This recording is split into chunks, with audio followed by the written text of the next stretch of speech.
Came up with this idea about 2 years ago, thinking about my journey to where I'm at now, going from unranked 3-star recruit in Charlotte, North Carolina, looking for D1 scholarships that were very hard to come by, to now being in my 10th year in the NBA. This was an amazing opportunity for me to hopefully give back to you guys in a way that you can see and set goals for yourself and really block out all the noise. Call this morning that he is going to go to California and be one of the 8 players in the southern region of the United States to represent us in the Steph Curry. Okay, man!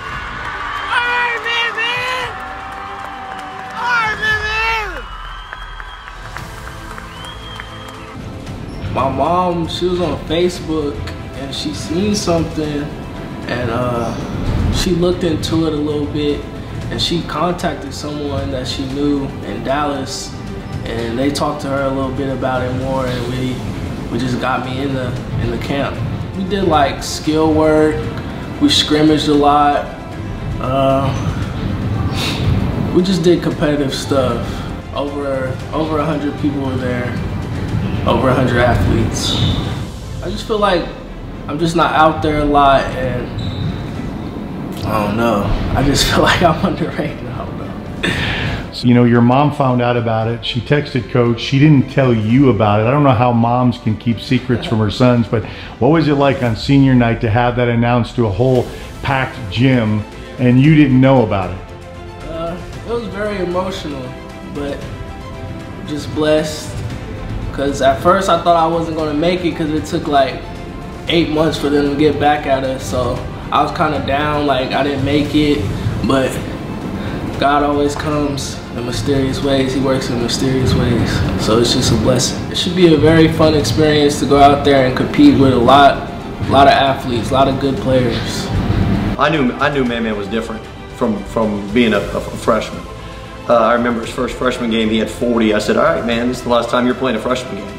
I remember first varsity game, he shoots the game winner, misses, and gets his own rebound and shoots it again. And I'm thinking, there's no way for a freshman to do this in this big a spot. And I just knew for the last, I knew he was different. And he's been spectacular, man. I'm glad he's on my team. He works hard. He's just a great kid. He's fun to be around. He's funny. And those people don't know him, but he's quiet, but he's funny, and he's just a great kid to be around. His mom texted me, said, can you talk? I was like, uh-oh.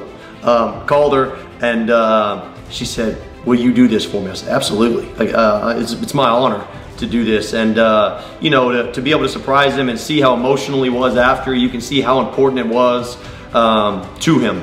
You could just tell it took him some time to gather his emotions. He had to sit in the locker room by himself and kind of soak it all in. And that tells you just how important it was. And that's special as a coach to see that, because kids like him don't come around very often. I mean, the kid's special. And the thing about his journey is not done. He committed to Seminole State, and he could still get there. He could still get to OU. He could still get to Texas, wherever he wants. Everybody's path's different, to college. And some people go high major and can't make it at that level, and then they have to come down. And some people start low and end up being a high major kid and make a huge impact. Everybody's path's different. And Man's story's still not written, man. He's still young, and so.